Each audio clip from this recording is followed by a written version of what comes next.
dengan Rosita, Eskom SHMH, dosen di Program Studi S1 Hukum Fakultas Ekonomi Pendidikan dan Hukum Universitas Muhammadiyah Kudus. Saya mengampu mata kuliah Hukum Pidana yang merupakan salah satu mata kuliah wajib pada semester 2 dengan bobot 4 SKS. Video ini saya buat sebagai bagian dari pernyataan diri dosen Unjuk Kerja Tridharma Perguruan Tinggi atau disingkat dengan PDD UKT-PT di bidang pengajaran dalam rangka proses penilaian sertifikasi dosen tahun 2025. Mata kuliah Hukum Pidana membahas berbagai aspek penting, mulai dari pengertian, fungsi, tujuan, dan asas-asas hukum pidana, perkembangan dan sejarah hukumnya, ruang lingkup ruang berlakunya hukum pidana, serta delik atau tindak pidana beserta unsur-unsurnya. Selain itu, mahasiswa juga mempelajari subjek hukum tindak pidana, alasan penghapus pidana, pertanggungjawaban pidana, teori-teori pemidanaan, jenis pidana di Indonesia, kebijakan penanggulangan kejahatan melalui hukum pidana, serta isu-isu aktual seperti korupsi, terorisme, narkotika, dan pidana anak. Untuk memperdalam pemahaman, mahasiswa melakukan simulasi analisis kasus secara konseptual. Pembelajaran ini dilaksanakan melalui 16 kali pertemuan dengan pola 7 kali pertemuan sebelum ujian tengah semester dan 7 kali pertemuan setelah ujian tengah semester. Kemudian 2 pertemuan digunakan untuk ujian tengah semester dan ujian akhir semester. Proses pembelajaran menggunakan metode sinkronus, yaitu tatap muka atau daring secara langsung, dan metode asinkronus, yaitu pembelajaran mandiri. Seluruh aktivitas terintegrasi melalui sistem Moodle, termasuk penugasan, diskusi forum, dan pengumpulan tugas. Dalam proses pembelajaran, saya selalu berupaya mengedepankan pembelajaran yang terpusat pada mahasiswa dengan suasana pembelajaran yang interaktif, kontekstual, dan mendorong mahasiswa untuk berpikir kritis, berdiskusi, serta menganalisis kasus dan berkolaborasi. Pendekatan ini diharapkan dapat mendukung mahasiswa dalam memahami teori dan praktik hukum pidana secara komprehensif. Komponen penilaian pada mata kuliah ini terdiri dari aktivitas dan partisipasi sebesar 35%, kemudian penilaian proyek tugas literatur atau tugas video sebesar 35%, ujian tengah semester sebesar 10%, dan ujian akhir semester sebesar 20%. Mata kuliah ini diharapkan dapat mendukung capaian pembelajaran lulusan sehingga mahasiswa mampu menganalisis dan memecahkan permasalahan hukum, menerapkan keahlian hukum di bidang publik dan privat, kemudian menguasai keterampilan teknis hukum, serta mengembangkan kepekaan sosial dan empati, khususnya dalam perlindungan kelompok rentan seperti anak-anak. Mahasiswa juga diharapkan dapat berkomunikasi dan bekerja sama secara efektif dalam lintas disiplin serta berkontribusi aktif dalam pembangunan hukum yang adil dan responsif. Demikian penjelasan saya mengenai mata kuliah hukum pidana. Saya berharap proses pembelajaran ini dapat membekali mahasiswa dengan pengetahuan, keterampilan, dan sikap profesional sebagai calon praktisi hukum yang adil, bertanggung jawab, dan berintegritas. Untuk berikutnya, saya akan menyampaikan cuplikan proses pembelajaran saya yang saya lakukan secara sinkronus di ruang kelas. Melalui cuplikan ini, saya berharap Bapak dan Ibu dapat melihat bagaimana saya menerapkan metode pembelajaran yang interaktif dan kontekstual sesuai dengan capaian pembelajaran mata kuliah. Selamat menyaksikan. Assalamualaikum warahmatullahi wabarakatuh. Waalaikumsalam warahmatullahi wabarakatuh. Oke, selamat pagi semuanya. Pagi, Bu. Tetap semangat ya. Semangat. Oke, biar semangat kita yel-yel dulu ya. Baik, Bu. Hukum umku. Let me law, let me justice. Oke, baik. Terima kasih ya semuanya. Kemarin kan kita sudah belajar tentang pertanggungjawaban pidana ya. Nah, sekarang kita akan belajar mengenai hukum pidana anak. Nah, sebelumnya kita refleksi terlebih dahulu. Ada yang masih ingat mungkin? Satu, adanya perbuatan yang dilarang. Yang kedua itu dikerjakan dengan kemauan diri sendiri.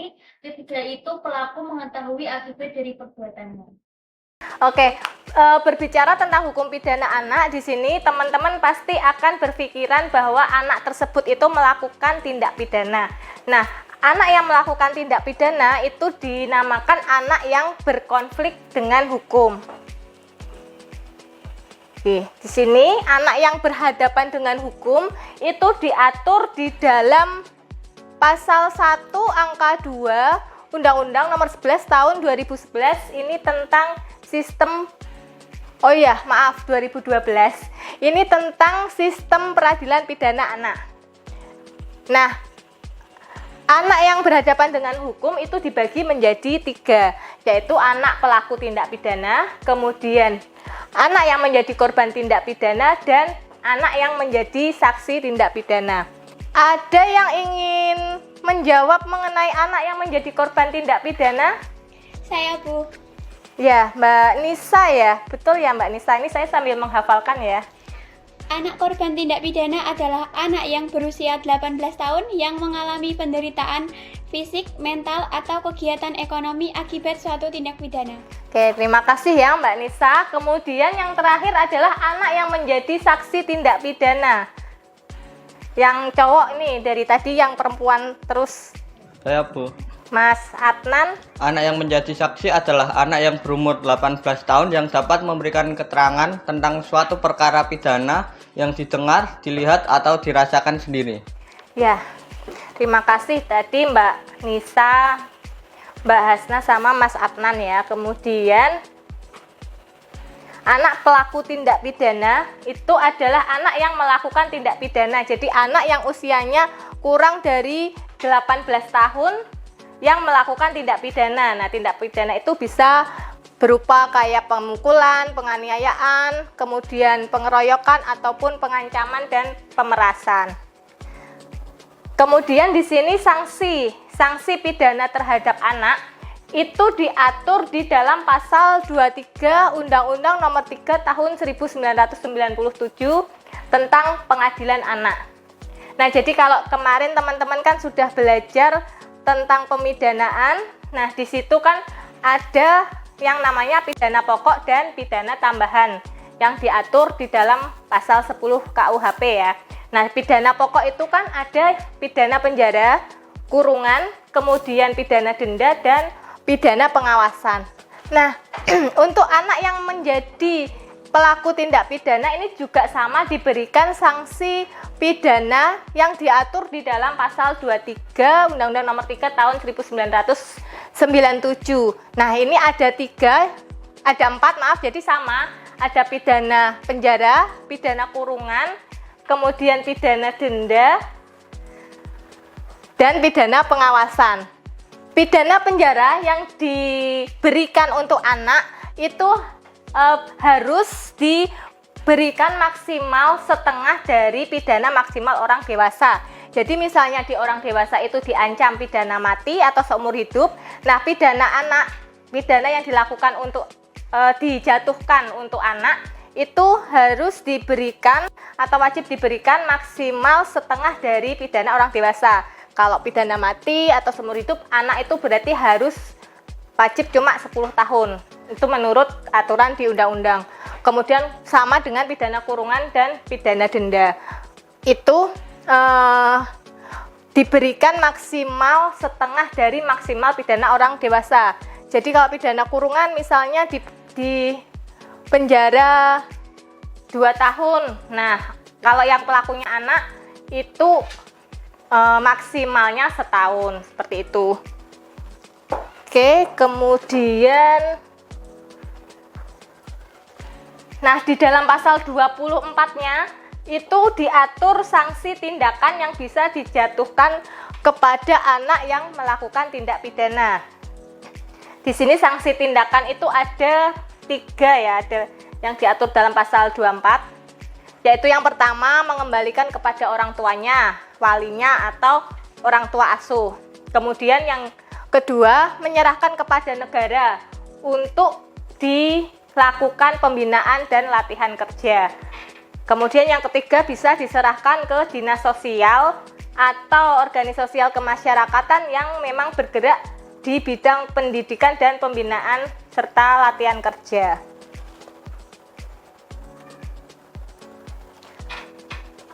Kemudian menurut Undang-Undang Nomor 3 Tahun 1997 tentang pengadilan anak itu bisa dikenakan sanksi pidana itu terbagi menjadi ini ya 3. Jadi bisa dilakukan tindakan pidana dan tindakan atau hanya dikembalikan kepada orang tua. Jadi jika anak itu melakukan tindak pidana dan usia anak itu kurang dari 8 tahun, itu masih bisa dibina atau dikembalikan ke orang tua, maka tindakan yang dilakukan adalah dikembalikan ke orang tua. Kalau memang sudah tidak dapat dibina atau sudah tidak bisa, ya istilahnya nggak iso dikandani kayak gitu, itu bisa diserahkan ke dinas sosial. Kemudian dilakukan pidana tindakan itu kalau anak melakukan tindak pidana usianya antara 8 sampai 12 tahun. Jadi misalnya nih ancaman pidananya itu adalah pidana mati, itu diserahkan ke negara untuk dididik atau dibina. Kalau selain ancaman pidana mati itu kan berarti melakukan tindak pidana ringan. Nah, itu diserahkan ke orang tua atau walinya atau ke dinas sosial. Kemudian dilakukan pidana dan tindakan ya. Jadi ini 2 ya. Bisa dilakukan pidana, bisa dilakukan tindakan. Kalau anak tersebut itu usianya antara 12 sampai 18 tahun ataupun 21 tahun. Dia melakukan tindak pidana. Dari situ kan 12 sampai 18 tahun itu kan sebenarnya anak itu sudah mengerti, sudah bisa berpikir bahwa yang dilakukan itu salah. Tetapi dia masih anak-anak, makanya kan di hukum pidana itu juga mengatur pidana yang dilakukan oleh anak-anak. Karena masih anak-anak kan jangkanya itu masih panjang, masa depannya masih panjang. Jadi hanya bisa dilakukan sidang anak, tetapi tadi untuk maksimal hukumannya adalah setengah dari hukuman maksimal orang dewasa.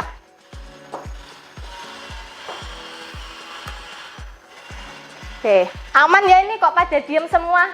Aman, Bu. Nggak ngantuk ya, aman ya? Oke, baik, saya lanjutkan ke diversi dan restoratif justice.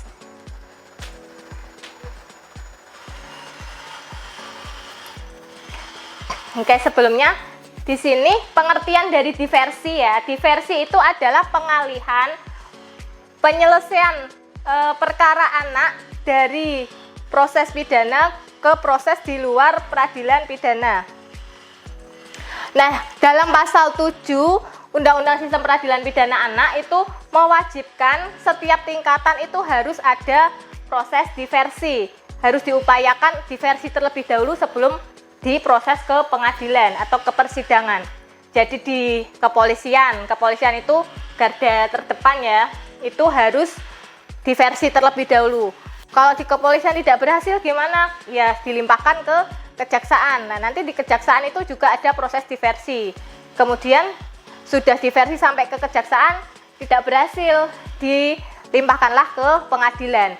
Nah, di pengadilan ini sebelum disidangkan itu juga dilakukan proses diversi terlebih dahulu. Kalau proses diversinya gagal, barulah dilakukan proses persidangan. Kemudian tujuan dari diversi dalam kasus pidana anak ini itu adalah untuk mencapai perdamaian antara korban dan anak pelaku tindak pidana. Kemudian juga menyelesaikan pidana atau perkara anak di luar pengadilan. Jadi kalau pidana anak diselesaikan di luar pengadilan itu untuk menghindari stigma-stigma negatif atau mungkin stigma bahwa anak tersebut itu melakukan tindak pidana. Jadi kalau bisa diselesaikan secara damai, bisa win-win solusi, itu kenapa harus sampai ke pengadilan? Kalau masih bisa diberitahu si anak. Tetapi nanti versi ini juga ada syaratnya ya. Jadi nggak semua perkara anak atau semua tindak kejahatan yang dilakukan oleh anak itu bisa dilakukan secara diversi. Kemudian menghindarkan anak dari perampasan kemerdekaan dan menanamkan rasa tanggung jawab kepada anak. Kemudian yang terakhir di sini mendorong masyarakat untuk berpartisipasi. Nah, ini ya tadi tidak semua tindak pidana anak itu bisa dilakukan secara diversi. Jadi yang bisa dilakukan secara diversi di sini adalah bukan merupakan tindak pidana yang ancaman pidananya itu lebih dari 7 tahun. Kemudian bukan merupakan tindak pidana yang menghilangkan nyawa seseorang. Kemudian bukan merupakan pengulangan tindak pidana. Ya, jadi kan kalau menghilangkan nyawa seseorang, kalau seorang anak itu membunuh secara sengaja, itu kan kalau untuk diversi otomatis yang menjadi keluarga korbannya kan juga tidak diterima ya. Kok ini keluarga saya dibunuh, tetapi si anak ini kok tidak diberikan hukuman yang setimpal. Sedangkan si anak ini usianya mungkin sudah antara 12 sampai 18 tahun. Nah, dia kan sebenarnya sudah tahu akibat yang dilakukannya. Nah, itu tidak bisa dilakukan proses diversi. Kemudian tindak pidana yang dilakukan ini berupa pelanggaran atau pidana ringan. Ya, tindak pidananya tanpa korban. Kemudian nilai kerugian korban tidak lebih dari UMR provinsi setempat.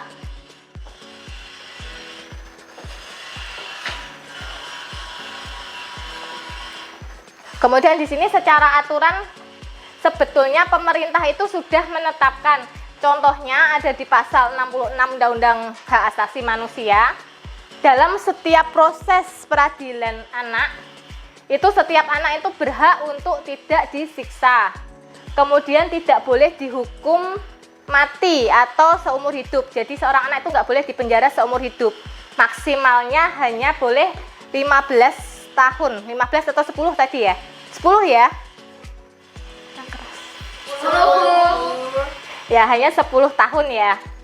Oke, ini kalian juga nyimak ya. Kalau mungkin saya ada salah bisa diingatkan, karena kan nggak selalu dosennya itu benar, jadi kita berdiskusi ya. Oke, kemudian seorang anak itu tidak dirampas kemerdekaannya, dan perampasan kemerdekaan atau pidana penjara di sini itu sebagai upaya terakhir. Kalau masih bisa didiversi, ada pilihan lain, mungkin dengan kerja sosial ataupun dengan apa, itu dilakukan pidana penjara itu pilihan terakhir. Kemudian dipisahkan dari tahanan orang dewasa. Jadi kalau misalnya memang terpaksa sekali, itu upaya terakhir yang diperoleh adalah putusannya pidana penjara, itu tahanannya nanti harus dipisahkan dengan tahanan orang dewasa. Kemudian seorang anak di sini berhak untuk memperoleh bantuan hukum dan keadilan. Jadi ketika dilakukan proses pemeriksaan nanti di kepolisian, di kejaksaan, kemudian sampai ke pengadilan dan proses persidangan, itu seorang anak mempunyai hak untuk didampingi oleh kuasa hukum atau orang yang dipercayai oleh si anak. Jadi yang penting anak ini merasa aman ketika nanti menjalani proses peradilan. Kemudian ini dalam diversi, kepolisian ini kan sebagai garda terdepan atau institusi pertama yang bersentuhan dengan sistem peradilan ketika anak ini bersentuhan dengan hukum. Jadi nggak hanya anak, jadi kalau semua tindak kejahatan kalian kan pasti lapornya kan ke polisi terlebih dahulu sebelum ke kejaksaan. Nah, polisi ini sebagai garda terdepan atau institusi pertama yang bersentuhan dengan anak ketika berhadapan dengan hukum. Nah, dalam tahap penyidikan, di sini penyidik itu wajib melakukan upaya diversi. Tujuannya tadi sama seperti tujuan diversi, yaitu untuk mendamaikan, jadi mencapai perdamaian antara anak dengan korban. Ini anak pelaku ya, anak pelaku tindak pidana dengan korban. Kemudian menyelesaikan perkara anak ini di luar pengadilan. Kemudian yang ketiga, menghindarkan anak dari perampasan kemerdekaan. Jadi kalau bisa selesai di kepolisian dengan diversi, itu kan otomatis nanti dalam kepolisian akan membuat berita acara. Nah, dalam berita acara tersebut diversi berhasil, maka kasus ini tidak dilanjutkan ke kejaksaan. Kemudian mendorong masyarakat untuk berpartisipasi dan mendorong anak ini nanti bisa bertanggung jawab terhadap perbuatan yang sudah dia lakukan.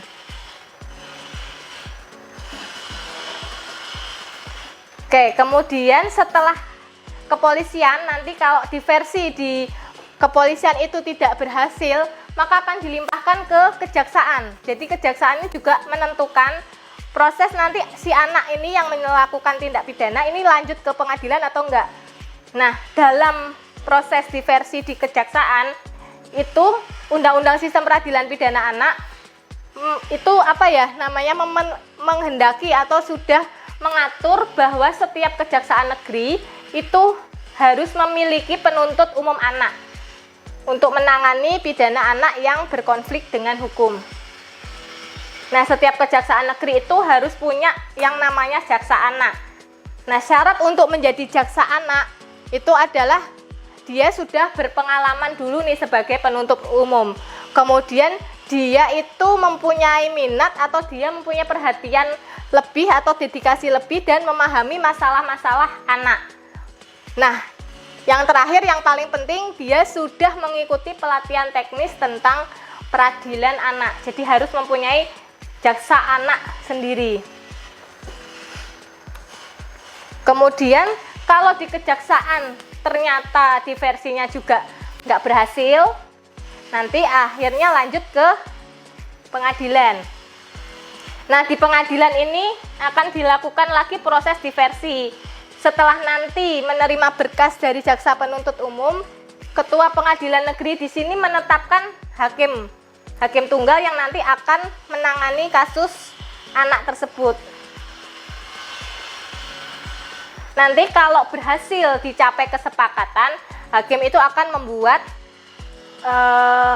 berita acara sekaligus kesepakatan diversi ini berhasil, kemudian disampaikan kepada ketua pengadilan dan nanti akan dibuatkan penetapan. Tetapi kalau tidak berhasil, perkara ini nanti akan lanjut ke persidangan. Nah, di dalam persidangan itu nanti seorang hakim, di sini hakimnya tunggal, jaksa yang menuntut dan mungkin didampingi penasihat hukum itu tidak memakai toga kalau untuk sidang anak. Jadi untuk menghindarkan anak dari rasa trauma. Nah, kemudian kita lanjut ke restoratif justice. Diversi paham ya? Paham. Oke, restoratif justice ya. Jadi di sini restoratif justice itu adalah penyelesaian perkara tindak pidana dengan melibatkan pelaku, keluarga korban, dan keluarga pelaku serta pihak-pihak lain yang terkait.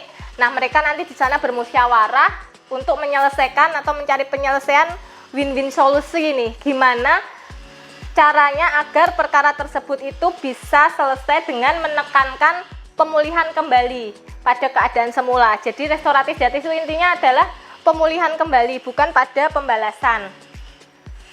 Ya, prinsip utama dari restoratif justice ya di sini adalah dia lebih memprioritaskan pemulihan atau penyembuhan terhadap korban. Kemudian tanggung jawab si pelaku atau pelanggar atas apa yang sudah dia lakukan. Kemudian dalam restoratif justice itu kan ada musyawarah. Jadi adanya dialog untuk mencapai pemahaman. Jadi untuk kesepakatan win-win solusi, gimana sebaiknya yang dilakukan atau untuk menyelesaikan perkara ini enaknya bagaimana, atau kasih pelaku ini minta maaf dan mengganti kerugian, kemudian si korban ini memaafkan. Kalau sudah terjadi kesepakatan di situ, maka perkara tidak dilanjutkan ke pengadilan dan tidak boleh dilaporkan kembali kalau sudah ada restoratif justice. Kemudian ada upaya untuk memperbaiki kerugian, menyadarkan pelaku tindak pidana untuk menghindari melakukan tindak pidana lagi di masa depan. Dan di sini juga tentunya dibantu oleh masyarakat agar nanti bisa mengintegrasikan kembali antara pelaku dan korban. Jadi memulihkan hubungan, memperbaiki hubungan kembali antara pelaku sama korban.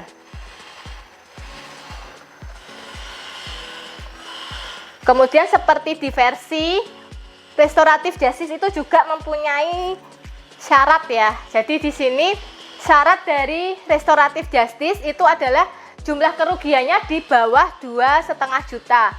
Kemudian perkara dengan tersangka itu baru pertama kali melakukan tindak pidana.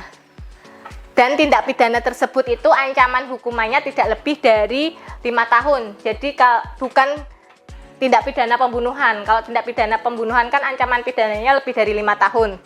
Kemudian tindak pidana tersebut tidak menimbulkan keresahan atau penolakan dari masyarakat, kemudian tidak memecah belah bangsa, tidak radikal dan separatis. Kemudian bukan pelaku pelanggaran tindak pidana berdasarkan putusan pengadilan dan bukan tindak pidana terorisme, kemudian korupsi, kemudian keamanan negara, dan tindak pidana menghilangkan nyawa seorang. Jadi pembunuhan itu tidak bisa dilakukan restoratif justice.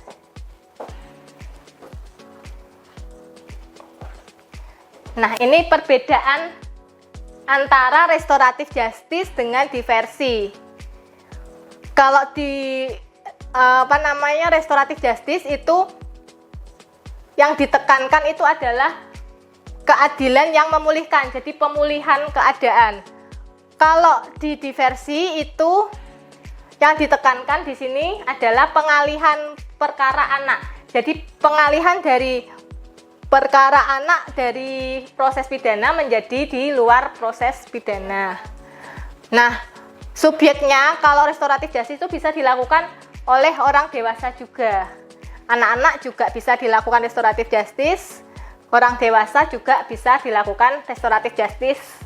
Asal tadi memenuhi syarat-syarat tindak pidana yang bisa diselesaikan secara restoratif justice. Nah, kalau diversi itu khusus untuk anak. Jadi bedanya itu di situ dan di fokusnya. Kemudian dasar hukumnya ada di peraturan perundang-undangan sektoral. Kalau di diversi itu spesifik di Undang-Undang Sistem Peradilan Pidana Anak. Nah, kalau restoratif justice ini tidak selalu wajib, tetapi kalau diversi untuk kasus anak itu wajib dilakukan diversi. Sudah diatur di dalam Undang-Undang Sistem Peradilan Pidana Anak. Kemudian diversi juga dilakukan untuk kepentingan terbaik antara anak dan penghindaran stigma negatif tentang anak. Kalau di restoratif justice kan fokusnya pemulihan hubungan dan pemulihan kerugian. Terima kasih ya untuk teman-teman di sini untuk mata kuliah hukum pidana. Kata-kata hari ini ya biar semangat. Setiap pasal yang kamu pelajari hari ini itu adalah pijakan untuk keadilan di esok hari. Teruslah berjuang. Hukum butuh pemikir yang hebat seperti kalian. Jangan pernah lelah menegakkan kebenaran, karena ilmu yang kamu pelajari hari ini itu akan berguna untuk melindungi banyak orang di masa depan. Oke, terima kasih. Pertemuan kali ini saya akhiri. Wassalamualaikum warahmatullahi wabarakatuh. Waalaikumsalam warahmatullahi wabarakatuh. Terima kasih. Ya.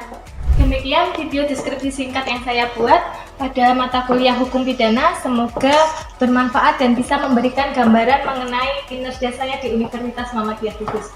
Terima kasih, semoga bermanfaat. Wassalamualaikum warahmatullahi wabarakatuh.